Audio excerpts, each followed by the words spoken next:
Let it rain.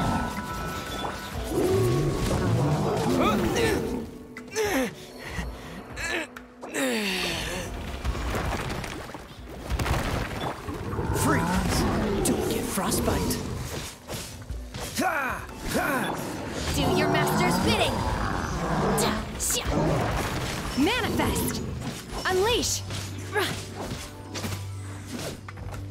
Cool it.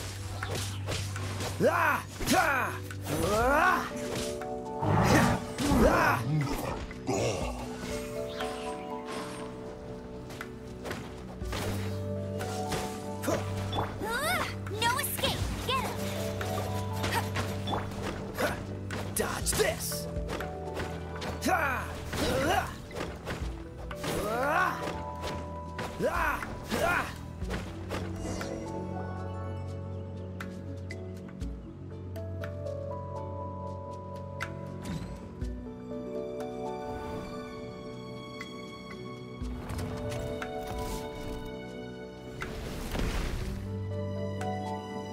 We're gonna fall. This time, we're really gonna fall. Ah! So high. Luckily, there was a pool of water at the bottom. Otherwise, that could have ended very differently. Hey! That Sealy's on the move again. Let's catch up with it.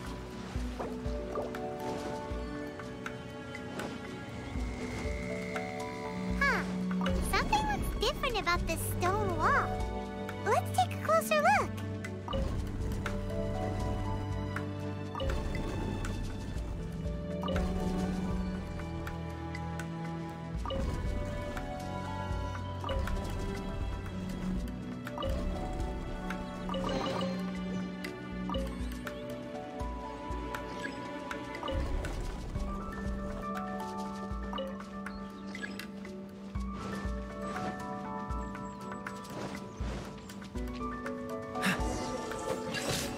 Cool it.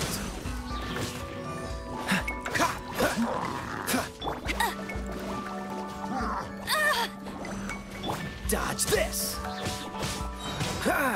Oh, so sorry. Wind blade. Cool it.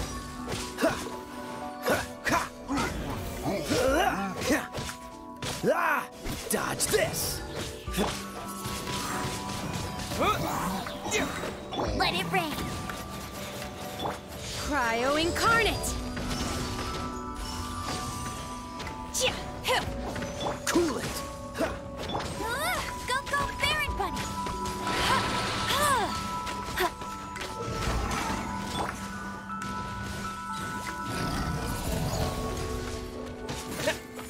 Disappear.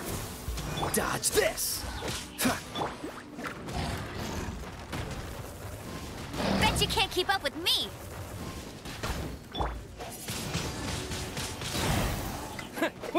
Freeze. Don't get frostbite.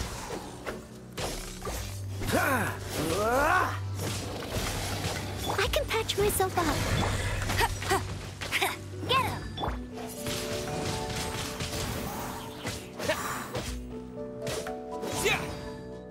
This is not the end.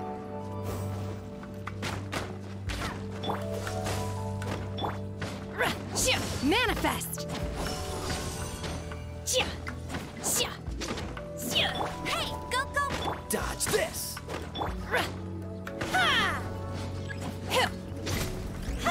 Take your true form. Cool it.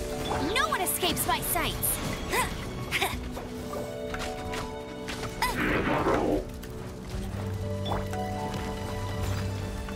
I am a disgrace to the knights.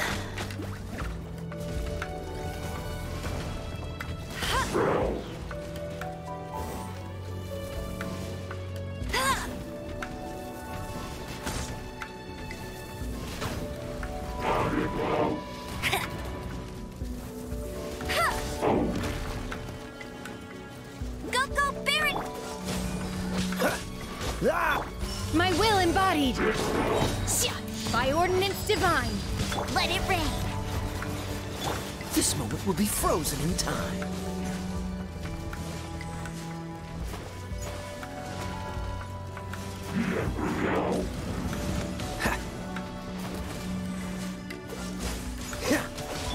My will embodied! You will regret this!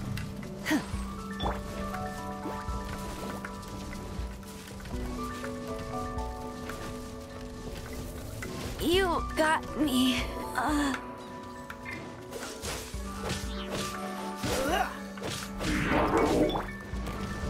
Transfiguration!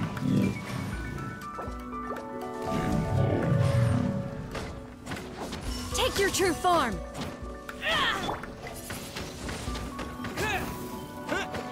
Dodge this!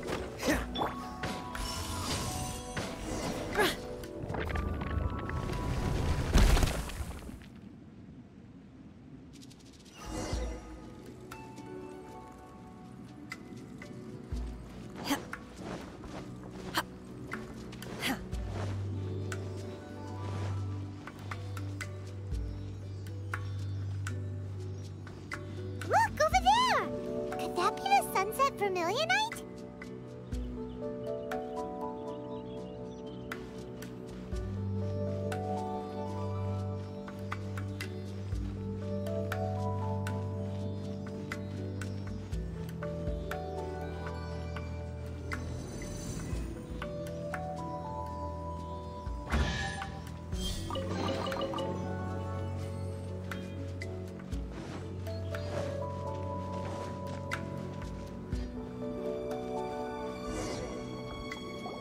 Is this it? Is this the sunset vermilionite? It's so huge! That's true, but then again, why isn't it floating? Plaustrite doesn't float until it's activated. It may look different from most ordinary stones, but it weighs around the same amount. Only after being activated does Plaustrite reveal its true nature, breaking free from the shackles of the mortal realm and ascending up into the heavens. Wow, Shenhe, you seem to know everything about this. Only because my master is fond of chatting about these things. The moment she has some time to spare, she'll come straight for me and start telling story after story. I don't care for her stories most of the time. I certainly didn't expect them to ever come in handy like this. Hold on a sec. Paimon just realized something. If we activate it here, there's no way we'll be able to get it back to the site, right? Heck, we'll be dragged up into the sky too! But if we don't activate it, how else are we gonna lift it? This rock must weigh well over 1,000 pounds, surely! Don't worry. I can handle the weight quite easily. Are you sure? Be careful! Please don't worry. I'm well aware that a Plaustrite sample this large must be highly valuable. I will be gentle with it and make sure it does not get damaged. My safety. That's right! Paimon's sure you can handle it and everything, but if something this heavy lands on you, you're gonna get yourself hurt, no matter who you are. You gotta be extra careful when lifting heavy objects. It's just common sense! Is it now? Well then, thank you. I'll go on ahead with the Plaustrite. Let's meet at the building site later. How is Shenhe able to carry that huge rock all by herself? Adepti super strength much? We can't slow down yet. Let's go meet her at the building site.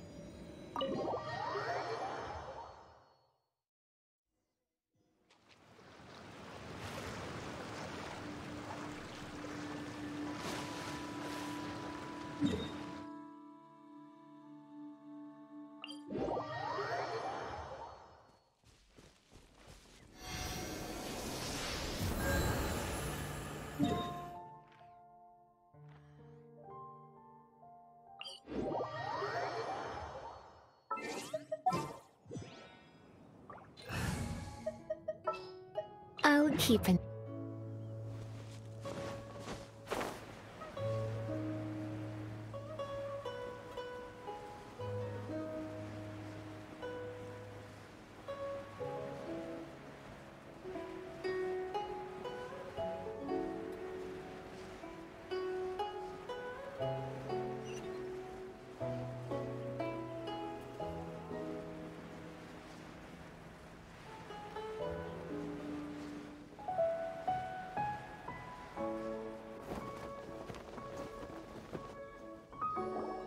Oh my god, I can't believe my eyes. How can she lift that massive rock all by herself? She's got to be one of those adepti, surely.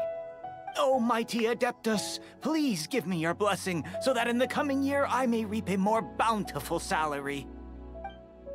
This is top tier in size and quality, and the condition it's in is quite simply immaculate.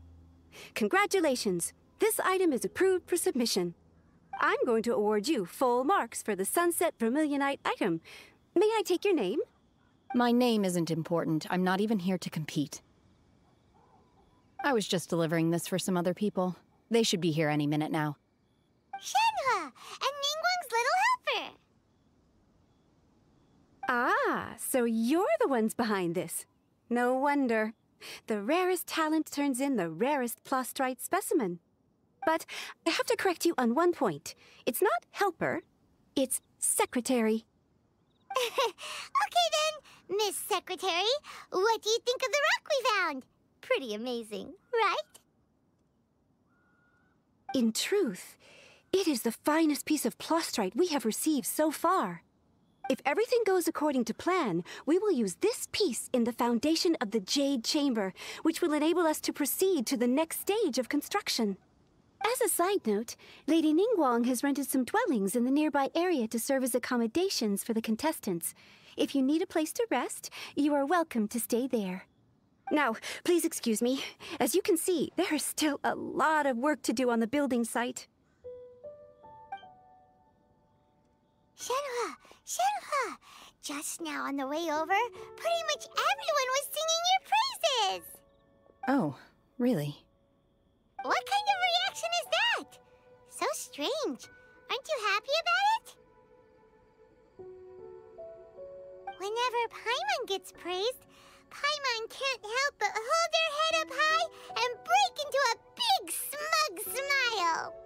I've had similar compliments before.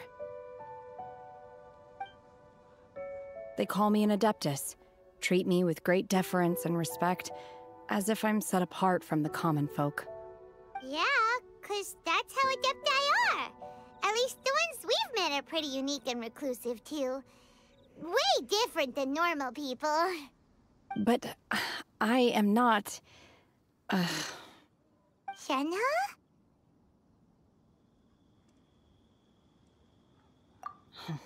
I'm fine. I've been exerting myself quite a lot ever since we set foot in that abode.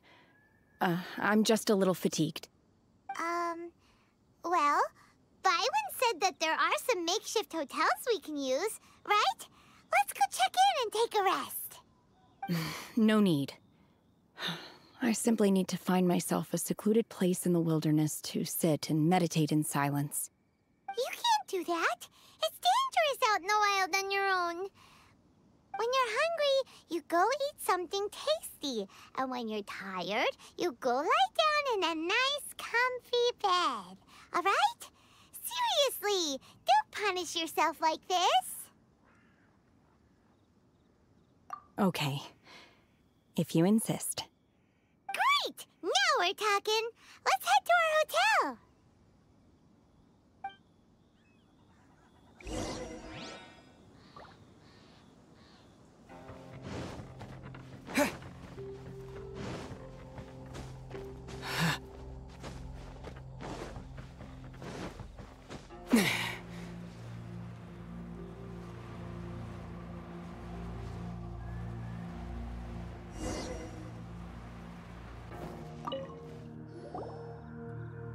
Hi there!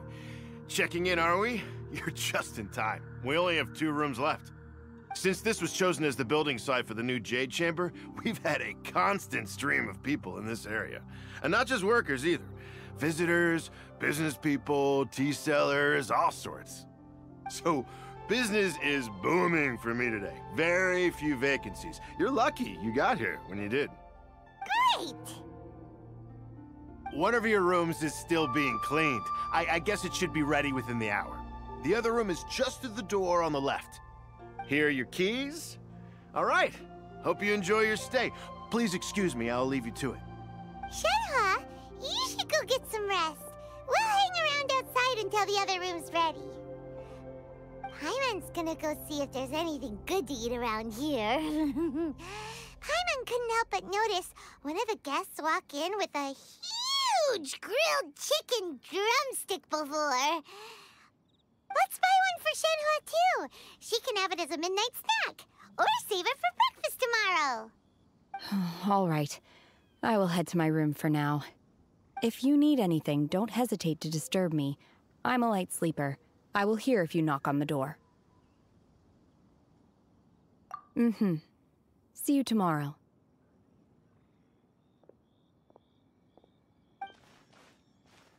Hey!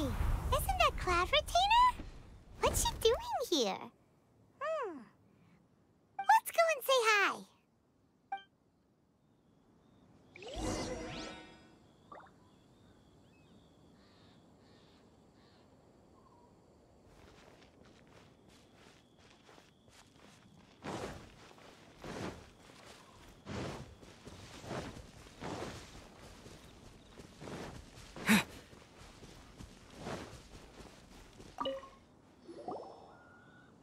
One trusts you have met Shenhe. So, are you getting along quite well? So far, so good. Yeah. So, you know Shenhua too, Cloud Retainer? Naturally. Save for Ganyu, who spends the majority of her time in Liyue Harbor. All the Adepti living today are acquainted with Shenhe to some degree. Cool. So, what's her Adeptus name anyway? Calling her Shenhua feels kind of friendly, but also kind of disrespectful. So Paimon's thinking maybe it'd be better if we called her by her Adeptus name instead. Her Adeptus name? Why, pray tell, would Shenhe have an Adeptus name? Don't all Adepti have a special title they go by? On this latter point, you are correct. However, Shenhe is human. Oh, right. Wait, what? What? You knew already? So is Paimon the only one who didn't know? Do you mean to say that she presents differently from ordinary human beings? Well, to start with, her problem-solving methods are extremely direct. Ah, yes. She was like this all those years ago when one first met her. In this respect, she has not changed. One first found Shenhe by chance in a cave. One was passing by and sensed the presence of a god's remains. Being of an ever-vigilant disposition, one entered immediately to inspect the scene. Inside was Shenhe, then aged around 6 years old. In her hand, she held a dagger with which she was confronting a monster that was the god's remains incarnate. That sounds so dangerous. When one arrived, she had already been locked in confrontation with this monster for several days. Most mortal children are fragile, both physically and mentally, and are highly reliant on their parents for survival, but not so her. That she was able to endure such terrible danger was due not only to her strong willpower, but also to the bloodlust and homicidal instinct with which she was born. One dealt with the monster, yet she still refused to lower her guard. She even pointed her dagger in one's direction and remained ready to strike. Only after she was satisfied that one had no intention to cause her harm did she finally relent. She then passed out without uttering a single word. In other words, if you hadn't passed by that day, Shenhua might have... Not necessarily. Upon one's arrival, one could sense that the god's wrath was gradually receding. Even had the stalemate continued, one suspects that Shenhe may have still emerged the victor of the confrontation. That still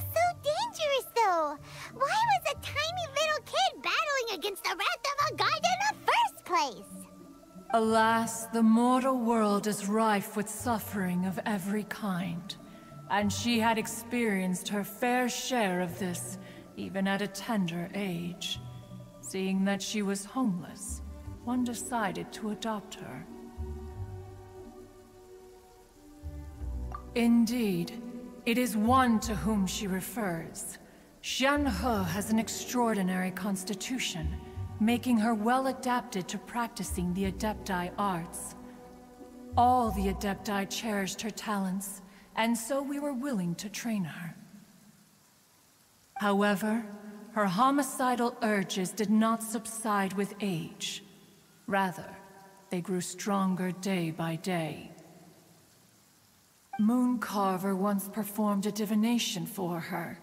He declared that her fate is to bear the curse of calamity. Consumed by malevolent energy, she is prone to bring harm to those around her. Such is the magnitude of the danger this poses, that her soul must be bound with red ropes to keep her homicidal instinct at bay. The red ropes have indeed served to keep her calmer and more content. They also seem to have rendered her somewhat inexpressive. Perhaps the red ropes are so powerful that they have suppressed some of her other emotions as well.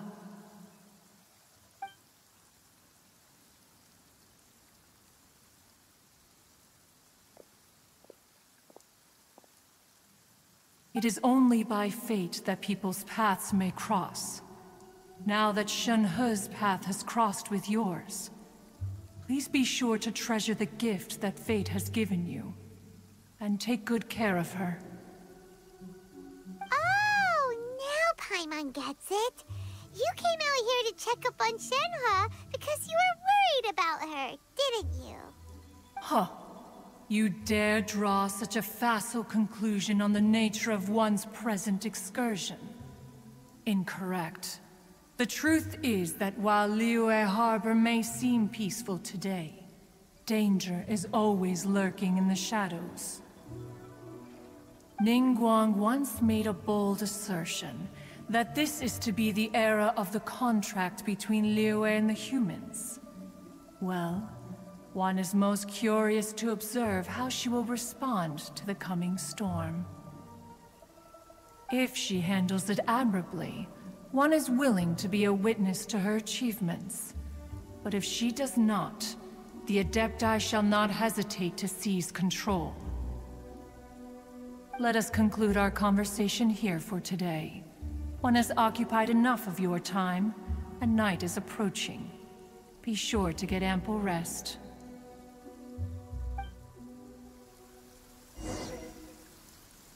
So, Xianhe isn't an Adeptus after all. She just grew up around the Adepti. Oh, no wonder she doesn't like being treated as an Adeptus. Having everyone falling over themselves to show their respect all the time must be kind of hard to deal with.